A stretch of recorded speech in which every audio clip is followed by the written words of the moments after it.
Hey guys, a new video for Path of Exile. So in this video, we're going to craft a 1 mod grasping mail. So it's going to have the armors increased by overcapped fire resistance, and then we're going to fracture it, and then we're going to craft it. So this armor is quite a lot cheaper to make than one of these double or 2 mod grasping mails with like the global defense and overcapped fire resistance, because the bases are quite a lot cheaper. I was buying these bases at like 1 divine, and I think you can buy them either between like 1 to 5 divine. You know, maybe you can live search them, get them cheap. So it's actually pretty cheap to get this base. And overall the craft, I guess depending on, you know, how picky you are with the mods you get, like the tiers of the mods and that kind of stuff, it could cost anywhere between like what, maybe 40 to 100 divines to actually make this chest. If you don't really care or you get really lucky, then I mean with your rolls, then you can make it quite cheap, right? So it is kind of like a, you know, your budget armor stacker chest, and you know, we're losing out on the global defense, but you know, we are able to actually roll up to tier 1 flat energy shield on the chest, so that will add quite a lot of energy shield that the global defense would have been adding, so it ends up being quite nice. We can also use stuff like these Essences of Horror to get up to 15% of Fizz taken as cold, whereas these other grasping mails are going to have the crafted mod, which is 12, and that extra 3% might help you out, especially if you're on a budget, with getting your conversion for like Transcendence and that kind of stuff. Now this chest can, you know, it's not just for Transcendence builds. The Juggernaut build that I put out can also use a chest very similar to this, pretty much with exactly the same mods. I mean, minus the spell suppression, because just ignore that mod. I'm making this chest for another kind of build I'm testing out, so that's why it has the spell suppression on it, but normally you would have some other mods on it. So let's go take a look in Craft of Exile so you can see what the ideal end result would be. Okay, so here we have our armor. It's so we have the fractured fire resistance, overcapped fire resistance mod, and then we have the Essence of Horror mod, the Fizz taken as cold, and then we have our energy shield, flat energy shield. You want to make sure this is the flat and not increased, because the increased is not going to really give you that much energy shield overall. Now there is also a hybrid evasion and energy shield roll that you can hit, which is pretty nice as well. It has a little bit less energy shield, but the flat evasion will give you a little bit more damage, so that's kind of nice. So I think if you hit either the flat or the hybrid evasion energy shield, I would just keep it. So basically you just Essence of Horror until you get one of those 2 energy shield rolls. And then we're going to work on the suffixes, and you can see we have a fire resistance, and then we have a regenerate mod, and then finally we have the crafted regenerate 150 ES mod. So this actually very easy to make, and it doesn't have any veiled mods like with the veiled chaos orb, so you don't have to worry about doing that. I mean, of course you could add that on at the end if you wanted, if you have extra currency to burn and that kind of stuff, but to keep it sort of cheap, we're going to go like this. Okay, so basically with this, there is some pretty easy ways to do it for the suffixes. So prefixes, we just do with the essence until we get that. And the suffixes, so you could use Eldritch currency, like the Eldritch Annul, and do Exalt Annul. But, you know, with the current prices of these Eldritch Annuls, it is quite expensive. It's like 2 divine for 5. So that can really bump up the cost, especially if you're trying to hit these higher tier mods or this mod combination. If you don't really care about that, then just, you know, exalt until you get fire resistance and something else, and then just craft on this mod and you're done. And it, you know, you can get it done pretty easily, like maybe in like 10 annul orbs and exalts, you should get some form of resistance, and maybe even like dex or strength or whatever that might help with your stats. But if you want to go for this regen sort of setup, then I think the best way to do it is I guess I didn't really do it in the video we're going to watch, so I'll just show you here. But you lock your suffixes with like, or you lock your prefixes with the, so there is a beast, Harvest Beast. It's the Wild Bristle Matron. That only costs about like 1 divine, so, or a little bit less. I bought a whole bunch for quite a bit less. Maybe they're more expensive now. But the bench mod is 2 divines, the beast is 1 divine, so if you're going to use this method, then you should definitely buy the beast, because otherwise it's not going to really be that efficient. But you just do prefixes can't be changed in your menagerie with the beast, and then you go over to harvest, and then we do a reforge for life. Alright, so you can see the only suffix we can roll with the life tag is going to be this regenerate life mod. So every time we do a reforge life, we're guaranteed to get at least one of these tiers of life regen. So it's like 1 in 11 or 1 in 10 or so.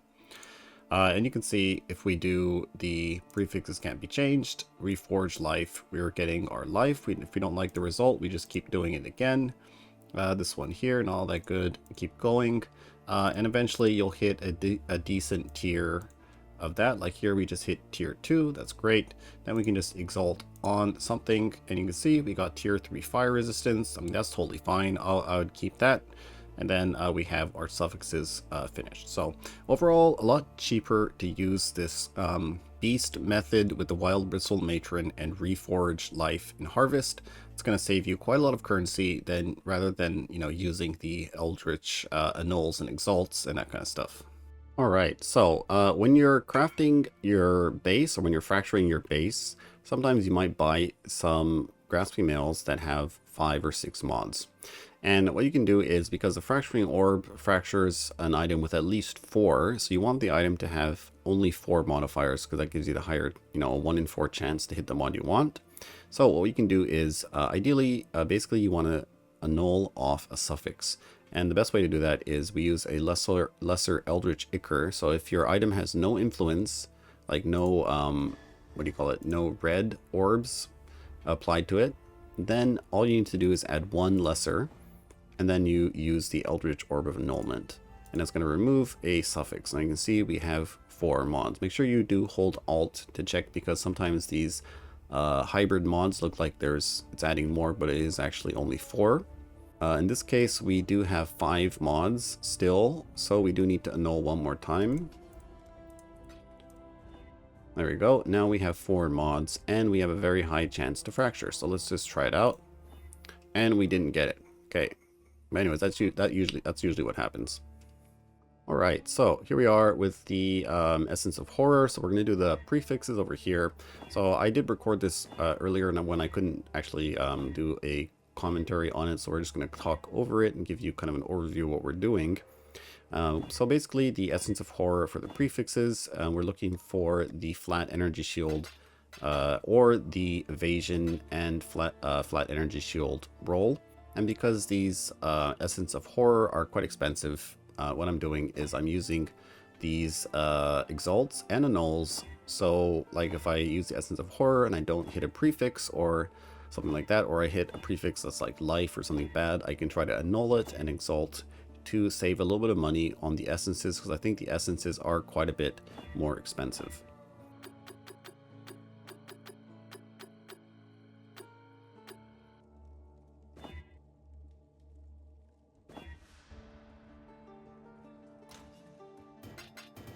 Alright, so now that we've finished the prefixes, we have our flat energy shield. What we're going to do is we're going to work on the suffixes. Now, like I mentioned before, if you're going for the regular fire resistance and flat regen type of chest, then don't use these eldritch annuls. Go for the wild bristle matron and then do harvest reforge life. That's going to be a lot cheaper and a lot faster to do.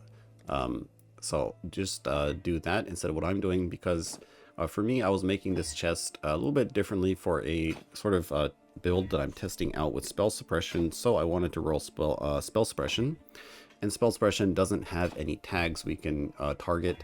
And I guess I could have done reforge fire and harvest, but then you do have to hit the spell suppression. So I figured might as well just use these eldritch annuls and exalts. And I did end up using, like, I don't know, maybe close to 200 of these. So it can get quite costly if you do use this method, so be warned. But yeah, so basically we just craft on some kind of attribute. If we're going to do, you know, these eldritch annuls, we craft on attributes because that has a very high weighting. So I craft on strength and intelligence, and then I'm just exalting until I get something good. If I get like a resistance, high tier resistance, then I'll exalt again, and then just keep going until I get the spell suppression plus some kind of resistance. It doesn't really matter what resistance you get, because you can swap it and harvest later. And then if I don't hit what I want, then we're going to remove crafted mods, because we don't want to waste an annul on, you know, accidentally annulling off the crafted mod. So we do that, and then once the suffixes are removed, we craft on the attribute again, and we keep going. So this method is very, very time consuming. It's very annoying, takes a lot of clicks, and I really don't like it. But it's probably the only way to actually, hit like spell suppression or mods that don't have tags, right? So it is what it is, and that's what I kind of did. So in the end, yeah, I did hit both of the mods. It was only tier 3, but not that bad because tier 3 worked for me. Alright, so now let's do the implicits. So the implicits we're looking for is the aura effect and grace aura effect. And we're going to start off with the Searing Exarch one, so it's going to be the red, little red one. And the way I like to do it basically is I don't use a higher tier essence and then elevate. What I do is I use just a greater, I think, because those are pretty cheap. And sometimes, you could use like 200 of these little, what do you call it, eldritch ichors or embers, and you won't even hit the mod you want, right? So if you use a higher tier one, it's going to be very costly. But the Orb of Dominance is very cheap. It's only 1 divine, so I like to start off with just like a greater or a grand if I have them lying around, and then elevate all the way from there. I think it's a little bit cheaper that way. Alright, so once we get the aura effect mod, we're going to then apply an exceptional eldritch ichor, the blue one, because when we Orb of Dominance, the lower tier mod has a higher chance of elevating. So if we make the Eater of Worlds a higher tier, then it is a higher chance for our aura effect mod to be elevated. So we want to make sure that the blue is always a higher tier, whenever we can, right? So we add the blue orb, and then we just Orb of Dominance all the way, until we get our aura effect up to perfect. Now you don't really need to go to perfect, but considering the cost of these Orb of Dominances, and how cheap they are, then I think it is, kind of worth it to do. So we just Orb of Dominance, and then basically if our aura effect mod goes up 1 level, then the blue Searing Exarch mod will also go down. So we want to reapply the exceptional eldritch ichor every time the aura effect mod goes up. And yeah, eventually you keep doing that and you will hit the non-curse aura perfect, or exquisite, or whatever tier you want to go to. And then after that you just use whatever tier of blue eldritch ichors you want or you have to get your grace aura effect, and the chest is pretty much done. Alright, so that is it for the chest. Pretty easy craft. I ended up spending quite a bit of money on this because, like I said, I used the Eldritch Annuls, but I think you could actually easily get this done in like 40 div, maybe, if you're lucky on the fracture, right? Getting the fracture base could take like maybe 20 div if you're unlucky, 20-30 div if you're unlucky, right? If you're lucky, you get it in the first try, and it's like 5 divines and you're done. So and then after that, crafting on the prefixes, like I said, if you're not really picky about what tier of energy shield you get, then you can use just like maybe 10 essences and you'll get something good. And then the suffixes, you just reforge a couple of times. You should get a decent tier of life regen and some kind of resistance within maybe like 10 tries, I'd say. So very easy to make, I'd say, but come prepared with the money. I'd say save up like 60-70 div and then you should be all right. All right, but that's gonna be it for this video, guys. Thanks for watching, and I'll see you next time.